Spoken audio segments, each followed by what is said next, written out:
नमस्कार विद्यार्थी मित्रांनो, अभ्यास मंडळ पुणे या ठिकाणी तुमचं सर्वांचं मनपूर्वक स्वागत आहे. भाषा लिहावी नेटकी या उपक्रमाअंतर्गत आजचा सर्वात महत्त्वाचा विषय आहे की 2023च्या दृष्टिकोनातून, म्हणजे आता येणारी जी अपकमिंग तुमची मेन्स आहे याच्या दृष्टिकोनातून भाषा पेपरचं महत्त्व किंवा तुमच्या मुलाखतीचं महत्त्व हे खूप महत्त्वाचं आहे. की साधारणतः बऱ्याच वेळेस काय होतं विद्यार्थ्यांचं की या सगळ्याकडे दुर्लक्ष होऊन जातं भाषा पेपरकडे. त्याचे काही मतप्रवाहसुद्धा आहेत किंवा पास झालेल्या विद्यार्थ्यांकडून बऱ्याच वेळेस बऱ्याच गोष्टी सांगता येतात, त्याचाही परिणाम होतो. त्याबद्दलही मी पुढे बोलणारच आहे. पण भाषा पेपरचं महत्त्व अनन्यसाधारण आहे. तुम्ही असं म्हणाल की का? तर मुळात GSच्या भरोश्यावर हे युद्ध काही जिंकणे शक्य नाही. जर तुम्ही म्हणाला की मी GS सगळं करतो आणि GSच्याच भरोश्यावर मी हे सगळं नाही का युद्ध पेलतोय, तर ते मला असं वाटतं की ते कठीण होऊन बसेल. कारण कॉम्पिटिशन जी आहे ती कट थ्रोट आहे. म्हणजे तुम्ही one minor mistake game over असं नाही का, एवढं त्याचं स्वरूप आहे. म्हणजे साधारणतः इथली साधी चूक नाही का तुम्हाला पुढच्या वर्षीची सापशिडीचा खेळ आहे हा. म्हणजे मुलाखतीपासून परत वापिस येणं किंवा मेन्सपासून परत वापिस येणं, ह्या सगळ्या प्रक्रियेला नाही का तुम्ही जबाबदार असतात. याचं कारण मीमांसा वेगवेगळे आहेत. तुम्ही म्हणाल की हे कशा पद्धतीने, तर मी म्हणेल विद्यार्थ्यांच्या बाबतीत काय होतं की सांघिक गोष्टींवर बऱ्याच गोष्टी तुम्ही डिपेंड असतात. की मला काल एका जणाचा फोन आला होता. तो म्हणला की सर आमचे एक मित्र आहेत, ते प्रत्येक वेळेस मेन्सला इंटरव्ह्यूला असतात. ते म्हणले शेवटच्या 10 दिवसात नाही का भाषा पेपर होऊन जातो. 3 इडियट्समधला चतुर नावाचा जो काही तो कॅरेक्टर आहे, ते मला नाही का इथे आठवतं की ते कॉमिक्स टाकायच्यात 10 दिवसाच्या अगोदर तुमच्या प्रत्येकाच्या खोलीमध्ये आणि तुम्ही तिथे गुरफटून जाणार आहात. तुमचे कॉम्पिटिटर आहेत हे. तुमचे टॉपर जरी असेल, तुमचे सिनियर असतील, तुमचे मित्र असतील, इतकंच काय तुमचा सक्का भाऊ किंवा सक्की बहीणसुद्धा नाही का तुम्हाला रिसोर्सेस सांगत नाही व्यवस्थित. मी इथंच केलं, मी एवढंच वाचलं, याच्यातूनच केलं. कारण त्यांना असं असतं की मी अगोदर लागलो पाहिजे, ही त्यांची एक स्पर्धा चाललेली असते. त्यामुळे इथे एकदा नाही का काळजीपूर्वक घेतलं पाहिजेत. मी म्हणेल परत एकदा तुम्हाला तेच वाक्य परत सांगतो मी, की वक्ता हा त्याच्या सोयीनुसार बोलत असतो. वक्ता हा त्याच्या सोयीनुसार बोलत असतो. त्यामुळे तुम्ही किती नाही का महत्त्वाचं आहे ते एकदा लक्षात घेतलं पाहिजेत. दुसरी एक महत्त्वाची गोष्ट आहे की साधारणतः भाषा पेपर करता किती वेळ दिला पाहिजेत किंवा आतापासून काय करायला पाहिजे. तुमच्याकडे 60-65 दिवसाचं काही नियोजन आहे का? आणि याच्या अगोदर तुम्ही कोणाची टेस्ट सिरीज लावली का? मी अजून एकदा सांगेल, यामध्ये अजून एक नमूद करेल. टेस्ट सिरीज लावताना 2 लोकांच्या लावायच्या. पण ते 2 लोक कुठले निवडायचेत? एक तर तुम्हाला त्यांनी वेळ दिला पाहिजेत. पेपरवर तुमच्यावर नाही का चर्चा केली पाहिजेत. समजा तुमचा एखाद्याचा पेपर आहे, माझ्याकडे हा एक पेपर आला माझ्याकडे असा, आणि या पेपरमध्ये मी काहीतरी नाही का सूचना दिलेली आहे. तर तुम्ही त्या माणसाला भेटणं अपेक्षित असतं की सर इथे अजून 2 मार्क वाढवण्याकरता काय करायला पाहिजेत. तो तुमच्यातल्या नम्रपणे नाही का तुम्ही त्यांना विचारलं तर ते सांगतील. दुसरी महत्त्वाची गोष्ट, बल्कलायझेशनमध्ये तुम्ही असतात की खूप सारे पेपर एकाच वेळेस आहे, 600, 800, 1200 पेपर. तर स्वाभाविकच आहे तुमच्या पेपरकडे दुर्लक्ष होणारच आहे. मग मोजकेच विद्यार्थी जिथे असतील तिथे तुम्ही नाही का ते तुमचं नाव नमूद केलं पाहिजे. पर्यायी एक पर्यायी व्यवस्था अशी असते की समजा माझा पेपर, माझी टेस्ट सिरीज लावली, तर माझा पेपर तिथं स्कॅन करायचा, त्याच्या बाहेरून झेरॉक्स काढायच्या आणि तुमच्या 2 मित्रांना किंवा तुमच्या जर कोणी नाही का तुमच्याकडे मराठी साहित्याचा अभ्यासक असेल किंवा ज्यांचं नाही का चांगलं ज्ञान आहे या क्षेत्रातलं, अशा कुठल्याही व्यक्तीला दाखवलं, त्या भाषांतरांनी सारांश लेखन ते काही वाचणार नाही. कारण ते जाणीवपूर्वक वाचून, काळजीपूर्वक वाचून त्यावर मग नंतर सार काढायचा असतो. तर तेवढा वेळ त्याला नसतो. पण 3, 3.5, 4 पानं वाचायला फारसा काही वेळ लागत नाही. म्हणून तो निबंधावर जरी नाही का तुम्हाला बरेच काम करता आलं तर बऱ्याच गोष्टी सोप्या होत जातील. यानंतरची पुढची एक पायरी अशी असते की 3 किंवा 4 किंवा 5, 6 पेपर तुम्ही एकाच वेळेस लिहिलेत. एखाद्या व्यक्तीचा नाही का मतप्रवाह अशा पद्धतीचा आहे, याला हे अपेक्षित आहे निबंध लेखनामध्ये, तर हे तुम्हाला कळतं. पण 4 लोकांनी तुम्हाला सांगितले की तुझ्या लिखाणामध्ये कंटेंट नाही, तुझ्या लिखाणातलं हस्ताक्षर तुझं लक्षात येत नाही, तुझे नाही का लिखाणातले जे काही गोंधळ आहेत ते थोडं कमी कर. त्याच्यातूनही तुम्हाला बऱ्याच गोष्टी नाही का समजतील. तुमची स्वतंत्रपणे एक डायरी असावी, अशी एक डायरी केली तुम्ही निबंध लेखनाकरता आणि तुम्ही त्याच्यावर नाही का नोंदी केल्यात. समजा माझी टेस्ट सिरीज घेतली आणि तुम्ही नोंद केली की मला माझं हस्ताक्षर थोडं घाणेरडं आहे. घाणेरडं म्हणल्यापेक्षा वाचता येत नाही किंवा ते लिहिताना त्याला नाही काही असं सूत्र पद्धतीने ते लिहिलं जात नाही. अशा वेळेस त्याच्यावर मला काहीतरी काम करायचं आहे. मग आता 60-65 दिवसात मी हे नाही का काय काय करणार आहे, तर विकेंडला मी प्रत्येक वेळेस टेस्ट सिरीज लिहिणार आहे. त्यातही 2 कंपोनंट असतील. कुठले? एक तर मराठी आणि दुसरा इंग्रजी. त्यातले उपप्रकारमधले तुम्हाला निबंध आहे, भाषांतर आणि सारांश लेखन, तेच इंग्रजीमध्ये एसे, ट्रान्सलेशन आणि प्रिसे. तर तुम्ही ते 3-3 घटकांचं नाही का व्यवस्थित आकलन करून घेतलं तर मग ते तुम्हाला बऱ्यापैकी जातं. आता पास झालेल्या विद्यार्थ्यांचे काही मतप्रवाह आहेत की पेपर कसा सोडवावा, टाईम मॅनेजमेंटबद्दल ते बऱ्याच वेळेस बोलतात. पण मी म्हणेल हे तुमचं स्वतःचं आकलन असावं. त्याच्याकरता कुठल्याही क्लासवाल्यानं किंवा पास झालेल्या माणसांना नाही का त्यावर सांगूच नाही, चर्चाही करू नये की कोणता कंटेंट कधी लिहायचा तुम्हाला किंवा कोणता कंपोनंट कधी लिहायचा. हे इतरांनी सांगण्यात काही मजा नाही. माझ्याकडे मागच्या वेळेचा एक विद्यार्थी होतो, मला सर मी पहिला निबंध इथे लिहितो, लगेच इंग्रजीचा इथे लिहितो, परत सारांश, परत सारांश. मग अशा वेळेस काय होतो, गोंधळ होतो. इथल्यापेक्षा तिथला एक महत्त्वाचा गोंधळ असा आहे की तिथे दोन्ही पेपर सारख्या स्वरूपातले असतात. जे एक्झामिनर असतात त्या तिथल्या बोलणारे तुमच्यासोबत लोक जे असतात तिथले ते प्रत्येक वेळेस तुम्हाला सूचना करतात की मराठीच्या पेपरवर मराठीचंच लिहा आणि इंग्रजीच्या पेपरवर इंग्रजीच लिहा. त्याचं कारण काय आहे की तुम्ही गोंधळलेल्या अवस्थेत असतात. तिथे प्रेशर असतं, पहिलाच पेपर असतो तुमचा हा लँग्वेजचा, त्याच्यानंतर तुम्ही नाही का यूज टू झालेले असतं. पण पहिल्याच वेळेस तुमच्यापुढे हा प्रश्न असतो की आता कसं लिहायचं. बऱ्याच लोकांनी गोंधळ घातलेले आहेत. अर्ध्या मधात आल्यानंतर त्यांच्या लक्षात आलं की हे जे लिहिलं हे इंग्रजीच्या पेपरमधलं होतं आणि हे आता जे लिहितोय ते मराठीच्या पेपरमधलं आहे. त्यामुळे एक तिथे पेन्सिलनं रिमार्क करायचा, मराठीच्या पेपरला यम लिहा, मराठी लिहा, काहीही लिहा, नंतर शेवटी इरेजरनं ते तुम्हाला खोडता येईल. हे शेवटचा टप्पा असतो. पण एक पेपर तुम्ही पूर्ण केला पाहिजेत. परत एक प्रतिप्रश्न असा असतो की सर पेन कुठला वापरावा.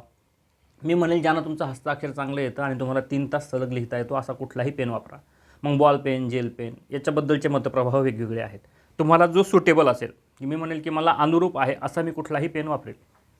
मला लिहिण्याकरता नाही का सुलभीकरण झालं पाहिजेत अशा वेळेस नाही का तसा पेन वापरणं गरजेचं राहतं. दुसऱ्या त्यानंतरची एक सगळ्यात महत्त्वाची गोष्ट अशी आहे की पेन कुठल्या रंगाचा वापरावा, निळा की काळा. मी म्हणेल ज्यानं तुमचं हस्ताक्षर अजूनही नाही का रुबाबदार मोत्यासारखं दिसत असेल असा कुठलाही तुम्ही पेन वापरा. पुढचा एक टप्पा असा आहे की लिखाणामध्ये सर मी प्रॅक्टिस करावी का न करावी असे खूप सारे प्रश्न मी विचारले जातात सारखे. माझ्या प्रश्नाचं उत्तर तुमच्याकडे असेलच का, यामध्ये नेमकं काय काय तुम्ही घेता, सर याचं नाही का आम्हाला पहिले शिकवाल का. आता हे शिकवण्याचं वगैरे काही हे नाही. म्हणजे तुम्हाला GS मधला कुठला तरी एखादा इतिहास घेतला आणि इकडनं राजा तिकडे आला, तिकडे युद्ध जिंकलं आणि मग पास झाला आणि मग मोठं त्याचं साम्राज्य झालं, हे काही सांगण्याचे काही इथे काही त्याचे नियम नाही. इथले नियम काय आहेत तर लिखाणावर काम करणे. लिखाणावर काम करणे. आता मला सांगा तुम्हाला शिकवायला 3-4 पेपरमध्ये काय शिकवणार आहे मी. मला फक्त एवढं कळेल की या पेपरमध्ये ह्या चुका होतात ह्या कमी कर, म्हणजे नाही का त्या योग्य दिशेला तू वाटचाल करशील. हे यामधलं सगळ्यात महत्त्वाचं आहे. शिकवण्याची एक जबाबदारी राहते. म्हणजे शिकवायचं काय तर ते शिकवायला तुम्हाला शालेय महाविद्यालयापर्यंत तुम्हाला शिकवलेलंच आहे तिथल्या प्राध्यापकांनी. तुम्ही आत्तापर्यंत तुमच्या जडणघडणीमध्ये तुमच्या व्यक्तिमत्व विकासामध्ये तुमचं वाचन, तिथलं स्वभावातलचं आकलन हेही त्यामध्ये येऊन जातं. शिकवण्याची आता घटक नाही, काही गरजही नाही. मग निबंधाची गरज काय आहे किंवा या भाषा पेपरची गरज काय. मागच्या वेळेस मी टिप्पणी करताना हेही म्हटलं होतं की तुम्ही एक तर याला क्वालिफाईंग करा. जर तुमच्याकडनं पेपर तपासणं होत नसतील तर आयोगाला मी पत्र लिहिणार आहे. तसं जेव्हा मला नाही का एक वेळ मिळेल त्यावेळेस मी काही आरटीचे पेपर आलेत की मला ते त्यांना दाखवायचं आहे, नमूद करून दाखवायचं आहे की तुमचे पेपरला म्हणजे मार्क द्यायचे जे निकष आहेत ते गोंधळलेले आहेत आणि तुमचे पेपर तपासणारे जर एवढे हलगर्जीपणाने पेपर तपासत असतील तर एखाद्या विद्यार्थ्याचं भवितव्य तुम्ही नाही का अंधारात नेऊन घालताय. हे जाणीवपूर्वक स्टेटमेंट करतो मी आयोगाच्या विरोधात. याच्याकरता की एखादा विद्यार्थी आहे तुम्ही कसाही पेपर तपासा आणि त्याला मार्क येत असेल किंवा एखादा माणूस चांगला लिहितो आणि त्याला मार्क येत नसेल तर ह्या दोघांचंही या ठिकाणी मोठं नुकसान होण्याची दाट शक्यता आहे. त्यामुळे आयोगानेही इथून पुढची जबाबदारी काळजीपूर्वक घ्यावी की पेपर तपासणारे जे लोक आहेत ते तुम्ही एक तर परमानंट नाही का त्यांना नियुक्ती द्या किंवा मग हे टेम्पररी बेसिसला तुम्ही कॉलेजच्या कुठल्याही प्राध्यापकांना तुम्ही उचलताना घेऊन येतात तर ते पेपर तपासत नसतील, त्यांना तुमचे ठरलेले दर त्यांना पटत नसतील, त्यांच्या पगारी वगैरे बघता 20-25 रुपयाला तुमचा पेपराचा दर असेल तर त्यांना ते परवडणारं नसेल. त्यामुळे तिथेही एकदा काळजी घ्या. तुमची एकतर नाही का स्वतंत्र टीम नियुक्त करा त्या विषयाच्या संदर्भाने, नाही तर हा पेपर क्वालिफाईंग करा. हे सगळ्यात महत्त्वाचं आहे की फक्त बाबा पास होण्याच्या लायक आहे तेवढं करूनही तुम्ही पुढे जाऊ शकता. GHच्या भरोश्यावर तुम्ही त्यांना पोस्ट दिली तरीही चालेल, पण ते त्यांच्या पद्धतीने तिकडे त्यांचा ते अभ्यास करतीलच कसा करायचा. तर इथे ही टीकात्मक होईल माझं, पण वास्तवही तेवढं घाणेरडं आहे. त्यामुळे ते मांडणंही गरजेचं आहे.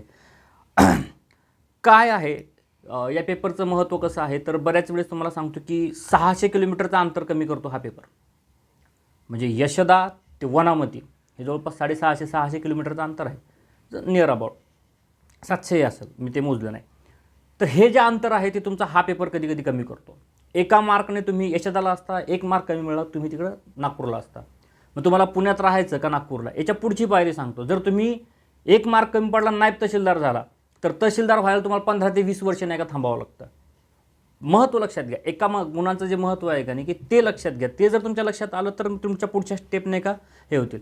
GHच्या भरोश्यावर युद्ध होत नाही हे अजूनही सांगतो तुम्हाला. हे हक्काचे मार्क आहेत तुमचे. कुठले 3 पेपर, एक मराठी इंग्रजी व्याकरण, दुसरं मराठी इंग्रजी रिटर्न आणि मुलाखत. हे 3 ठिकाणी जर नाही का तुम्ही व्यवस्थित प्लॅन करून जर नाही का मार्क मिळवलेत तर तुम्हाला क्लास 1 पासून कोणी रोखणार नाही. तेच मी म्हणेल पुन्हा 600 किलोमीटरचा आणि 15 वर्षाचा अंतर तुमचं कमी करण्याकरता हे 3 घटक महत्त्वाचे आहे. हे आता तुमचे जे सिनियर आहेत तेही तुम्हाला सांगतील किंवा तुम्ही ज्यांच्याकडे मेंटरशिप घेतलेली तेही तुम्हाला सांगतील. अजूनही तुमचे कोणी नाही का इथं गुरुवर्य असतील तेही तुम्हाला सांगतील, श्रद्धेय असतील तेही तुम्हाला सांगतील की त्यांच्या ह्या मताबद्दल. पण एक सांगेल मी की 8 दिवसात 10 दिवसात या कुठल्याही विषयाची जशी तुमच्या GHची तयारी 8 दिवसात होऊ शकत नाही तसं सेम आहे इकडचंही. नियमितपणे लिखाण करणे हा इथला गाभा आहे आणि तो तुम्ही विसरता कामा नाही. दुसरी एक महत्त्वाची गोष्ट आहे की कसेही लिहा गुण मिळतात, हा एक गोड गैरसमज आहे. बऱ्याच वेळेस नाही मी काही लिहून आलो मला मार्क आले, एखाद्या वेळेस झाला असेल, पण त्याकरता तुम्ही एवढे भाग्यवान नाहीत हे स्पष्ट लक्षात घ्या. मग हस्ताक्षरावर अजून एक काम मी म्हणजे तुमच्या मांडणीवर, प्रभावावर, लिखाणावर नाही का काम केलंच गेलं पाहिजेत आणि सूचनांवर नाही का सर्वात जास्त काम केलं पाहिजे. तुम्हाला जेवढी सूचना येते ना, मग मी ते इंग्रजी पेपरमधले वाटलंच तर ग्रुपला मी आपल्या शेअर करतो. मॅडम ही व्यवस्थित, मॅडमचं तर युनिव्हर्सिटीला ते शिकवत असताना त्यांचं ते सगळं पेपरचा बऱ्याच दिवसाचा अनुभव पण त्यांच्या पाठीशी आहे. पेपरमध्ये काय अपेक्षित आहे तेही ते बऱ्याच वेळेस बोलतात. त्यांचेही सेशन आता इथून पुढे चालू होतील, त्याबद्दलही नाही का सविस्तर चर्चा होत राहील. मॅडमही आपल्यासोबत जोडलेले आहेत. जवळपास आमच्या आता 2 बॅच झालेले आहेत. तिसरी बॅच नाही का खूप विद्यार्थ्यांचा आग्रह होता, तर त्यावेळेस नाही का आम्ही लॉन्च केलेली आहे. या बॅचलाही मला 50च्या पुढे विद्यार्थी नको आहेत, कारण माझी कॅपॅसिटी नाही 500 विद्यार्थ्यांचे पेपर तपासायचे. आणि ते मला कळून चुकतं की हे जर माझ्याकडनं होणार नसेल तर मग प्रोजेक्ट तरी का रन करायचा. पैशाकरताच प्रोजेक्ट रन करायचा तर मग ते ग्रामर शिकवता येईल ना, राम आंबा खातो, राम आंबा गावाला जातो वगैरे, ते तिथंही सोपं आहे की त्याला काय, एका क्लासमध्ये कितीही पोरं बसते तर तेच बडबड करायची आहे. तर तिथे नाही, इथे मॅन्युअली बऱ्याच गोष्टी करायच्या असतात. पेपर तपासणे हे सगळ्यात महत्त्वाचं तुमचं अक्षर समजून घेणं, तुम्हाला समजून घेणं. तुमच्या भावनाओं को समजो इथे हा कार्यक्रम चालत नाही, हेही नाही का लक्षात घेतलं पाहिजेत. दुसरं आहे की पास झालेल्या विद्यार्थ्यांचे मतप्रवाह मी तुम्हाला परत सांगेल की पास झालेले विद्यार्थी ज्याला तुम्ही टॉपर म्हणता, भाषा पेपरमध्ये चांगले मार्क आलेले आहेत, पहिल्या वर्षी चांगले आले, दुसऱ्या वर्षी कमी आलेत, असाही नाही का इथला पायदंडा पडलेला आहे. बऱ्याच लोकांना खूप चांगले मार्क आलेत, परत ते कमी आलेत, हेही तुम्हाला जाणवतं.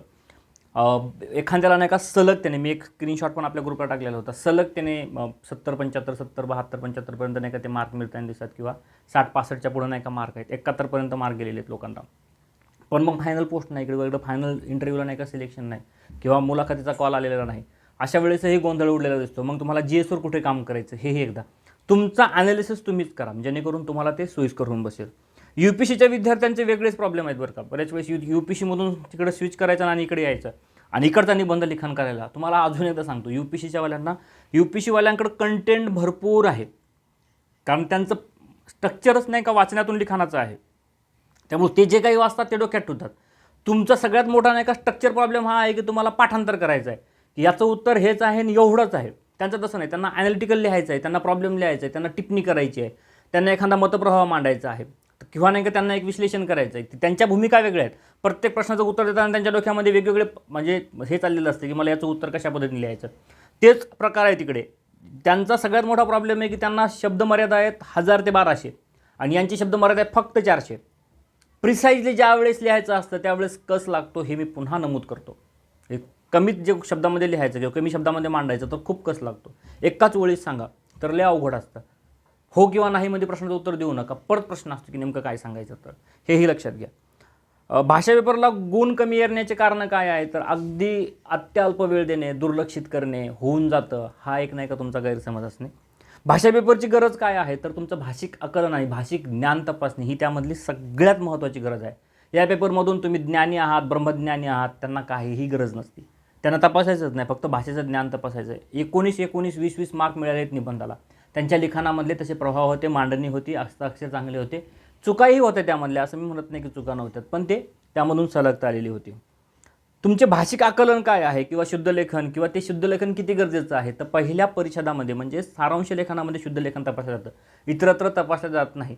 पण मी बेसिक काय गोष्ट सांगेल की मी याची पहिली विलांटी द्यायची का दुसरी, जर तिथे तुमचा गोंधळ असेल, आणीची पहिली का दुसरी याच्यात जर तुमचा गोंधळ असेल तर तुमचं भाषिक आकलन कच्चं आहे असा गैरसमज होऊ शकतो. त्यामुळे नाही का काही बेसिक नाही का शब्द आहेत त्यांचे नाही का उकार विलांटी एकदा चेक केल्या पाहिजे. मोरावाळंबे सरांचं एक पुस्तक आहे शुद्धलेखन प्रदीप, आणि फडके सरांचं एक पुस्तक आहे, त्यांच्या पुस्तकाचं नाव शुद्धलेखन मार्ग प्रदीप आहे.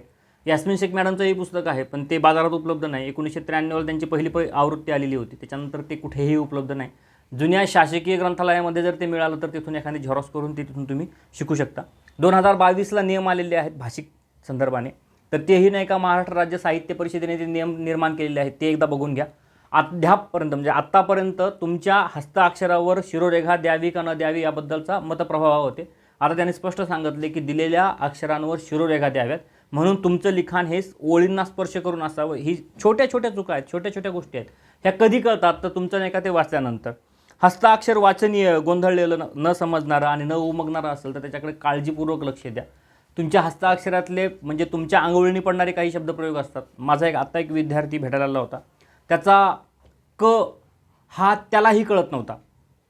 माझी एक विद्यार्थिनी पण आहे, तिचा ज आणि ब मधला मला फरक अद्याप तिनं जेव्हा मला सांगितलं की फक्त छोटी एक अशी रेष ओढली की तो ब असतो आणि तो ज असा छ काढतो का, आणि आपण तसा छ काढायची ती ज आणि छ मधला एवढा मोठा कोण होता. ते म्हणले सर हे आता अंगवळणी पडलेलं आहे, काय करायला पाहिजे. तर एखाद्या अक्षरावर तुम्ही सातत्याने काम केलं पाहिजे की हे माझे जर गोंधळलेले अक्षर आहेत. तर माझ्याबद्दलही माझ्याकडनंही बऱ्याच वेळेस अक्षरामधलं एखादा अक्षर मलाही ते परत रिपीट करत असताना कळत नाही, किंवा मी लिहिलेलं तुम्हाला कळत नसेल तर तुम्हीही ते विचारलं पाहिजे की सर हेचं अक्षर काय. ते अंगवळणी पडलेले असतात, त्याला काही मी दोष देणार नाही, किंवा तुमचाही नसतो तो माझाही नसतो, ते अंगवळणी पडलेले असतात, त्याच्याकडेही लक्ष दिलं पाहिजे. मांडणी ह्या निबंध लेखनामधली किंवा तुमच्या सगळ्या पेपरमधली, ज्याला स्टाईल म्हणतात तुम्ही किंवा ज्याला त्या पठडीमध्ये मांडणी असं म्हणतात, ती खूप गरजेची आहे. निबंध लेखनामध्ये लिखाण करत असताना ओळ सोडावी का न सोडावी याच्याबद्दल मतप्रवाह आहे. मी म्हणेल जर तुमचा हस्ताक्षर चांगला असेल, सुटसुटीत असेल, व्यवस्थित असेल तर ओळ सोडली नाही तरी चालेल. पण जर तुमचा हस्ताक्षर खूप नाही का जोडून येतं किंवा नाही का ते सहजतेने लक्षात येत नाही, अशा वेळेस एक ओळ सोडावी, जेणेकरून तो परिच्छेद दिसेल, ही नाही का त्यामधली खबरदारी असते.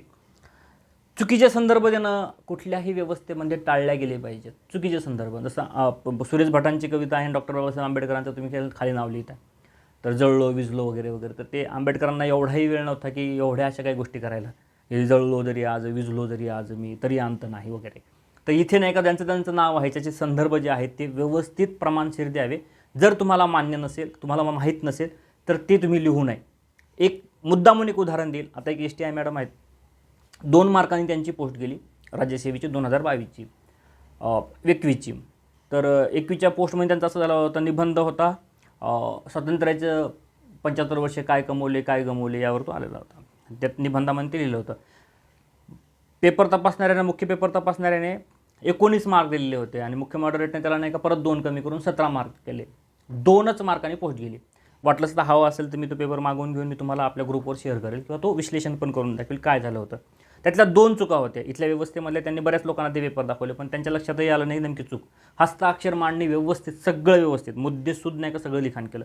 19 मार्क दिलेले होते पेपरला, निबंध लेखनाबद्दल बोलतोय मी, आणि 2 मार्क कमी केले मुख्य मॉडरेटने. काय झालं होतं की पहिलीच नाही का त्यांनी ओळ टाकली होती की जिस डाल डाल पर, तर तिथेच नाही का त्यांनी गोल केलं होतं. तिथे होतं जहा डाल डाल पर, जिस डाल डाल पर जहा डाल डाल पर सोने की चिडिया करती है बसेरा वह भारत देश है मेरा. आणि खाली एक वाक्य होतं अशक्य ते शक्य, आणि खाली तुकारामांचा संदर्भ दिला होता की करतील ते वगैरे. तर तिथे ते असाध्य ते साध्य करिता सायास कारण अभ्यास तुका म्हणे, हे ते वाक्य होतं. आणि तिथे त्यांनी नाही का अशक्य ते शक्य, हा थोडा गोंधळ होतो तुमचा. बऱ्याच वेळेस नाही का कानावर काहीतरी पडलेलं असतं आणि तुम्हाला असं वाटतं की तुकारामांचंच नाही का इकडे कुठलं तरी नाही का ते उचललेलं दिसतं, पण ते अशक्य ते शक्य, असाध्य ते साध्य, तर ते स्वामींचा एक नाही का संदर्भ जातो. मग ते मला असं वाटतं की तुम्ही थोडंसं नाही का काळजीपूर्वक लिखाण केलं तरीही ते बरं राहतं. म्हणून चुकीचे संदर्भ देणं टाळल्या गेले पाहिजेत. आकडेवारीचं किती महत्त्व आहे, तर आकडेवारी खूप कमी द्यावी. आकडेवारी कुठं द्यावी, तर मुलाखतीला द्यावी. स्पेसिफिक आकडेवारी सांगावी मुलाखतीला. लिखाणामध्ये आकडेवारींचा नाही का बडबडपणा करू नये. म्हणजे समजा आता निबंध आला की आपत्ती व्यवस्थापन, तर आपत्ती व्यवस्थापनाबद्दल नाही का एवढी आकडेवारी जमा करायची असते की हे पण लिहू ते पण लिहू. याच्यातलं पण एक नाही का मला संदर्भ सापडतो, तो 1993चा खिलारीचा भूकंप पण आला आहे. इथे माळीण गावात एवढे नाही का लोक त्यामध्ये गडप झाले वगैरे वगैरे, मृत्युमुखी पडले, एवढ्या कोट्यवधी रुपयाचं नुकसान झालेलं आहे, शासनाला एवढे कोट्य, काहीही आवश्यकता नसती. सरळ साधं नाही का निबंधाचं स्ट्रक्चर जर लक्षात तुमच्या आलं ना, तर अपेक्षाच नाही तुमच्याकडनं की हे सगळ्या गोष्टी तुम्ही मांडाव्यात. हां, तुम्हाला मुलाखतीला प्रश्न विचारला की तुमच्या गावाची लोकसंख्या किती, तर स्पेसिफिक आकडेवारी द्यावी. मोघमपणे कुठेही बोलू नये. असतील 500-550, नाही, ते या 2012च्या किंवा 2021च्या किंवा 2024च्या जनगणनेनुसार नाही का एवढी लोकसंख्या आहे. राज्याची किती आहे, तर मग ती एवढी आहे अंदाजे. मग इथे अंदाजे म्हणजे काय आहे, तर इथपर्यंत तरी ठीक आहे. इथून पुढचा नाही का अंदाज वाढू शकतो, कमी होऊ शकतो. म्हणजे आपण असं म्हणतो का नाही की साधारणतः 12 लाख लोकसंख्या असू शकते आमच्या शहराची, मग ते 12 लाखाच्या पुढे मागे पुढे होऊ शकते. हे अंदाजे जेव्हा येते तेव्हा ठीक आहे, पण एक तुम्हाला आकडा असा माहीत असतो की तो सांगणं गरजेचं आहे. म्हणून तिथे मोघम बोलू नये. म्हणजे आपण म्हणतो का नाही मुलाखतीमध्ये काय टाळलं गेलं पाहिजे, तर मोघमपणा. येईल ना 4-5 वाजता येऊ भेटूयात, 4ला की 5ला, 1 तासाभराचं अंतर आहे तिथलं. समोरच्या माणसाने 4 वाजता यायचं की 5 वाजता, आणि समजा तुम्ही 4-5 धरला आणि तुम्ही 4ला गेला आणि तो पुढचा जर 5ला आला तर इथल्या हे एका तासाभराचं अंतर कोणी मोजून काढायचं किंवा कोणी थांबायचं त्याच्याकरता. म्हणून मोघमपणा नाही का प्रत्येक वेळेस टाळला गेला पाहिजे. जे नवीन फ्रेशर आहेत त्यांना तर मी सांगेल, मुलाखतीची तयारी करताना इथले काही लोकांचे म्हणजे अनुभवी लोकांचे सेशन अटेंड कराच तुम्ही. गणेश कड सरांचे तिथे चाललेले आहेत, बरेचसे अनुभवी लोक आहेत. शेखर गायकवाड सरांचं पुस्तकही आलेलं आहे की मुलाखतीचे पैलू, ते हे पुस्तकामधून बघा. त्यांचे सुद्धा लेक्चर पण बघितले. तिथले आता खूप चांगले नाही का वक्ते येऊन गेलेत. त्यामध्ये त्यांनी स्पष्ट सांगितले की आम्हाला काय अपेक्षित असतं. हे लोक पॅनलला प्रमुख असतात, पॅनलला मेंबर असतात. हे लोक यावेळेस नाही का त्यांना अपेक्षित असतं की या विद्यार्थ्यांकडनं काय अपेक्षित आहे. तुमचा गोंधळलेला स्वभाव, तुमचे नाही का उडवाउडवीची उत्तरं देणं, तुमचं नाही का तोंडातल्या तोंडात बोलणं, एखादा प्रश्न विचारला त्यांनी परत विचारल्यानंतर तुम्ही करणं मोठं म्हणजे त्यांनाही ते कळून चुकतं की त्याला काय नेमकं तुमच्या बोलण्यामधला जो संवाद आहे तो हरवलेला आहे का, आणि संवाद हे एक शास्त्र आहे का, हे जर तुमच्या लक्षात आलं तर मला असं वाटतं की तुमचे पुढचे सगळे प्रॉब्लेम नाही का सॉल्व्ह होतात. मार्क का कमी येतात मुलाखतीला, तुम्ही तेवढं चांगलं मिठूसारखं बोललेलं असतात पण तरीही मार्क येत नाहीत. तुम्हाला आल्यानंतर असं वाटतं की मी खूप चांगलं बोललो तरीही मार्क दिसत नाही. याच्याकडे हे जाणीवपूर्वक एकदा बघितलं पाहिजेत की काय नेमका गोंधळ होतो, कुठे गोंधळ होतो. तो हे एकदा बघितला तर तुमचे बरेचसे प्रॉब्लेम.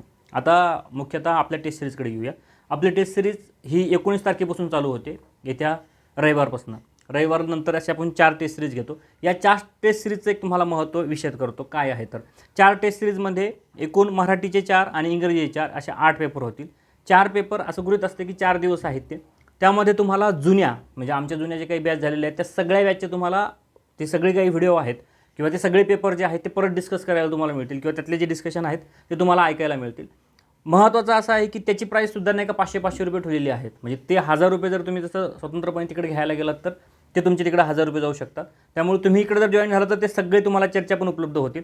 दुसरी एक सर्वात महत्त्वाची गोष्ट आहे की माझं यावेळेचं मी आमच्या जुन्या विद्यार्थ्यांना कालच नाही का मेसेज टाकलेला होता की 35+ जायचं आहे आपल्याला. 35पर्यंत तरी मला नाही का विद्यार्थी न्यायचा.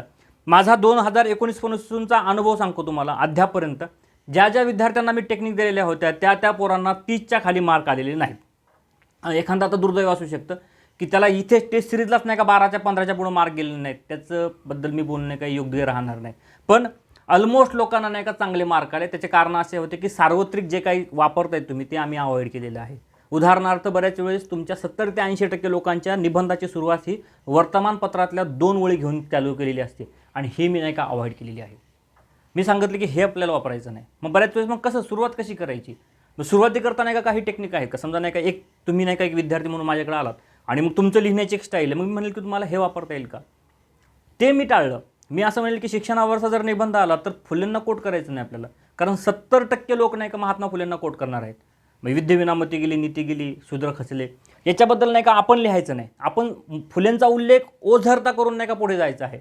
मग आता जर आपल्याला असं वाटतंच का नाही की कवितेच्या किंवा कुठल्या तरी नाही का महान व्यक्तीच्या 2 ओळी, मग मी आंबेडकरांना कोट करीन, नेल्सन मंडेलांना कोट करीन, गांधीजींना कोट करीन, रामदासांना कोट करीन, कोणालाही कोट करेल. पण सार्वत्रिक जे होणार आहे त्याला मी कोट करणार नाही. हे मुद्दा म्हणून सांगतो तुम्हाला. हा काय महापुरुषांना विरोध नाही आपला, पण मला मार्क मिळवायचे त्याकरता मला ह्या काहीतरी खबरदारी घ्यावी लागतील. त्यामुळे त्या वेळेला मी त्या विषयाचे नाही का विश्लेषण घेणारच आहे. इथून पुढे नाही का आपले विश्लेषण चालू होतील सोमवारपासून किंवा तुमचा एक पेपर झाल्यानंतर मला तुमचाही पेपर कंटेंट करून नाही का मागचे सगळे पेपर मला कव्हर करायचे आहेत, सगळे टॉपिक मला काढायचे आहेत. यावेळी अपेक्षित नाही का जे 4 निबंध आहेत किंवा 5 निबंध जे आहेत किंवा असे गृहीत धरून चाललो आपण, तर साधारणतः तुम्ही 4 पेपर जर दिले तर 8 निबंधाचे तुम्हाला शीर्षक येतात. ते 8 तरी केलेत तुम्ही तरी मी सांगेल हमखास तुम्हाला सांगतो त्यातले 2 तुम्हाला निबंध येतील म्हणजे येतील. त्याचं प्रिडिक्शन करत असताना वर्षभराचा नाही का अंदाज घेतला जातो आणि तो घेत असताना तुमच्या सगळ्यांचा नाही का त्यामध्ये सहभाग असतो, हेही लक्षात घ्या. कारण काय होतं की मी एकटा माणूस म्हणून कुठेही चुकू शकतो, पण सगळ्यांचं एक मत येऊनही नाही का बऱ्यापैकी आपल्याला कामं करता येतात. विद्यार्थ्यांनाच का इतरांनाही ते उपलब्ध करून देतो. असं नाही की फक्त माझ्याच विद्यार्थ्यांना, ते सगळ्यांकरता उपलब्ध होईल पण त्याला वेळ लागेल. विद्यार्थ्यांना इकडे नाही का आमच्या टेस्ट सिरीज चाललेले असतील, यांच्याकडनं प्रॅक्टिस असेल, यांच्याकडून नोट्स तयार केलेले असतील, यांच्या डायऱ्या असतील, यांच्यासोबत प्रत्यक्ष बोलणं असेल, विकेंडला यांच्यासोबत भेटणं असेल, काहीही नाही का यातल्या ॲक्टिव्हिटीज असतील त्यावेळेस त्या होत राहतात. हे एकदा लक्षात घेतलं पाहिजेत. मॅडमचा अनुभव चांगला आहे. विद्यापीठाला त्या असिस्टंट प्रोफेसर म्हणून काम करतायत. PhD आता त्यांचे PhD पण त्यांना लवकरच जाहीर होईल.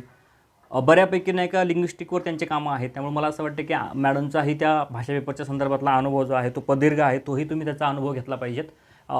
एवढं सगळ्या प्रक्रियेमध्ये टेस्ट सिरीज आपली 19 तारखेपासून चालू होती. 4 टेस्ट सिरीजची फीज आहे 1700 रुपये, 1699 रुपये साधारणतः. यामध्ये तुम्हाला नोट्स वगैरे काय मिळणार नाही, नोट्सच्या काय अपेक्षा करू नका, पण भाषेच्या पेपर संदर्भातल्या इत्थंभूत माहिती तुम्हाला मिळेल. शेवटी काय आहे, तुम्ही हे जर नाही घेतलं तर 400 रुपयाची ती माहिती घेणारच आहात तिकडची, 400 500 रुपये इकडे जातच आहेत. तर मग पेपर लिहूनच का. आणि मी म्हणेल की 2 टेस्ट सिरीज लावा, कोणाच्याही लावा, पण ज्या लोकांच्या लावा की जिथे तुम्हाला नाही का वेळ मिळेल. अशा याच्यात नाही का बल्कलायझेशनमध्ये जाऊ नका की 3 पेपर सरांचे, 2 पेपर यांचे, 500 पेपर आहेत, 1000 पोरं आहेत आणि तुम्ही कोण आहात हा प्रश्न पडला नाही पाहिजे. मग शेवटी मी माझ्या विद्यार्थ्याला बऱ्याच वेळेस बोलतो की जर माझ्याकडे विद्यार्थी वाढल्यानंतर माझ्या डोक्यात फक्त पैसे असतात आणि मी प्रत्येक वेळेस तेच विचारतो, फीस भरली का, फीस भरली का, फीस भरली का, फीस भरली का. तर मला वाटते हे टाळायकरता एवढंच आहे की तुम्ही मोजके विद्यार्थी घ्या आणि त्यांना बोला. याच्याकरता पुन्हा एक पर्याय व्यवस्था सांगतो की माझ्या जुन्या विद्यार्थ्यांना तुम्ही विचारावं, जर चांगला फीडबॅक आला तर यावं. हां, आता एखाद्या वेळेस नाही का एखादा वाईटही फीडबॅक येतो तर ते असू शकतं बऱ्याच वेळ, हरकत नाही. भेटूयात 19 तारखेला सकाळी 9 वाजता एन श्याम सरांच्या द पेरा इन्स्टिट्यूटमध्ये. धन्यवाद.